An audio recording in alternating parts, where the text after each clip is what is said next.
I guess the first question, Kane, is what went wrong?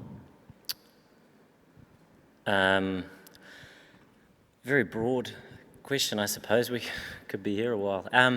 It was, look, it was a very good start with the ball after losing the toss, which, look, I think at the end of the day, Australia outplayed us on that surface, but it would have been a nice one to win. And we did have them, I think it was 90 for 5, which was a really good start to our bowling innings. The seamers were threatening, the spin was threatening, obviously taking a lot of turn.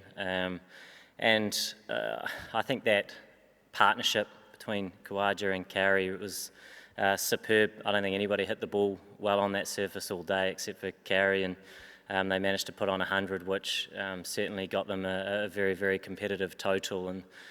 And we were, I suppose, 1 wicket away if you're looking at positives in terms of our bowling performance and trying to restrict them to a much lower total, but it wasn't to be today.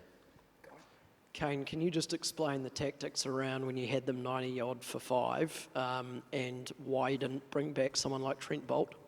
Yeah, I mean, like I say, it was turning a lot and offering a little bit with the seamers, and as the ball got softer, I felt that the spin, I certainly would have liked to have imagined that it would have been a lot more difficult, but the matchups kind of didn't really fall our way with both our spinners turning the ball in to 2 left-hand batters, hence why I bowled a few more overs again.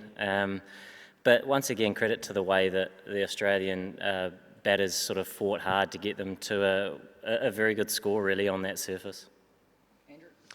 Kane, how restrictive was the Australian bowling? Because it seemed like a struggle to be able to get the ball away in the early part of that chase.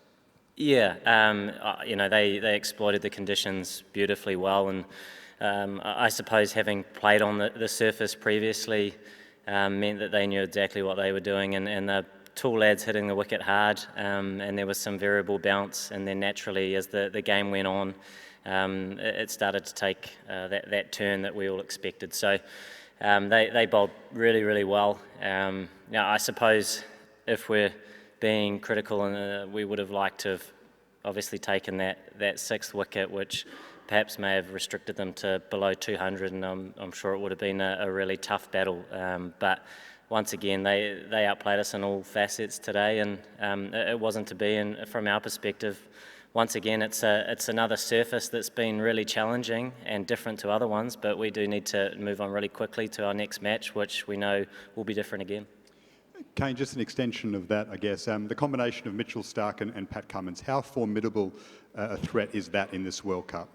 Yeah, I mean, they've been world class, and I guess on some of these tired surfaces when the ball starts perhaps, I guess, getting a little bit rough on either side, someone like Mitchell Starc with the way he can get the ball reversing towards that middle back end, and that is how they use him, and that's one of his big strengths, and he showed that again today on a dry wicket. And obviously Pat Cummins has been brilliant for them for a long period of time. So I think as a side, on a whole, they're a very well balanced side with a number of threats with bat and ball. Came with obviously 2 defeats in a row in England to come now. Was there at any point this evening thought about net run rates? Obviously, that it is with Pakistan winning again, that gap is narrowing a wee bit. Is that something that's on the team's mind at all?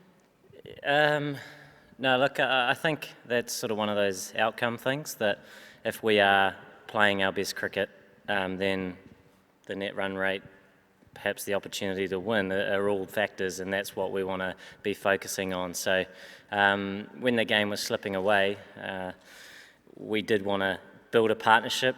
We did want to try and take the game to a position where we might be able to fire a few shots, which obviously would have helped in that instance, and also given us more of a chance to perhaps have the opportunity to get over the line, but neither of those were a possibility today. So once again, it is about moving on and going to Durham and looking forward to a new surface, new opposition, where as us as a side need to be really positive and play with that freedom, because when we do that, that is when we play our best cricket, and that's the sort of mindset we need to have. Kane, just with the Steve Smith wicket, you had a very specific leg side field when he came in to face Ferguson. Can you just explain the thinking behind that plan? Yeah, we've done it a few times before. Obviously, Steve's a world-class player, and I suppose tried to be a little bit creative, but it certainly took something pretty special despite the plan to hang on to that catch, one of the best catches that you'll ever see. So yeah, whether he's there for a pull shot, I can't quite reveal that, but he was there for something in the air, so that was nice, and he held on to it beautifully. So yeah, it was a good start with us with the ball, but yeah, once again, just unfortunate we couldn't restrict them to a much lower total. Kane, you faced, I guess most of the bowlers in this tournament so far, and you touched on Mitch Starc before. Where does he rank in terms of the hardest bowlers you faced in the tournament? Yeah, look, obviously, Mitchell Starc's often mentioned among the top bowlers in the world, and I often look at conditions in terms of who are the biggest threats, but in any conditions, he's a wicket taker, and obviously shown that over a long period of time. And I suppose coming into this tournament, a lot of people expected certain conditions. They probably haven't quite been what people have expected, and they have been a lot drier, and which is fine. The contest has been perhaps a lot more for the bowlers and the lower scoring, but at the same time everybody has a role to play. But someone like Mitchell Starc, with the ball that he can get reversing after that new ball spell, is a definite weapon for him, and a really great thing for the Australian side, because at times wickets through the middle can be a tough thing to come by, but they've obviously got a number of strengths in their lineup where they're able to call upon and able to achieve that. Kane, it was all going pretty smoothly not too long ago. Now 2 speed bumps. How do you regroup, and do you need to do much with the side to get back to winning ways? Yeah, I suppose if we look at Pakistan, there were a lot of positives, and the result part is kind of secondary to the focuses that you want to have and the sort of cricket that you want to be playing. And you know, there's so many variables in this sport, but I think we've seen so many already in the World Cup. You know, whether it's the conditions that are deteriorating, whether it's on the surface against an opposition that may have strengths in a certain area, it's all, I guess, trying to be well planned. So then you can go into a match and try and execute those plans as best you can. And I guess it's one of the great things about tournament sport, as opposed to maybe a series where you play each other on similar conditions for five games or so, where there are so many variables, so much more perhaps than even in those series. So for us, it is about moving on, keep taking on the challenge with that great attitude, that when we do that and play with that freedom, that gives us the best chance of having success, but at the same time respecting the fact that anybody can beat anybody in this tournament, despite having perhaps some success early. That doesn't change, as we've seen. We've had 2 losses as well. So it is about moving on to the next game, appreciating that, but planning well, and like I say, taking on that match that we have last, and with that really positive attitude and playing with that freedom. Just, I guess, a follow-up from Guy's question. Kane, you're the master of recalibrating the team, regrouping it and focusing on the future. I guess I just want to know what these last 2 games have done for the momentum of your team, the momentum and the confidence, I guess, of your team, and how are you going to recalibrate the team going into this final group game against England? Yeah, I don't think recalibrate is what we'll be focusing on. It's for me, it is always small margins. I think we touched on maybe that 6th wicket today, and things potentially could have been quite different.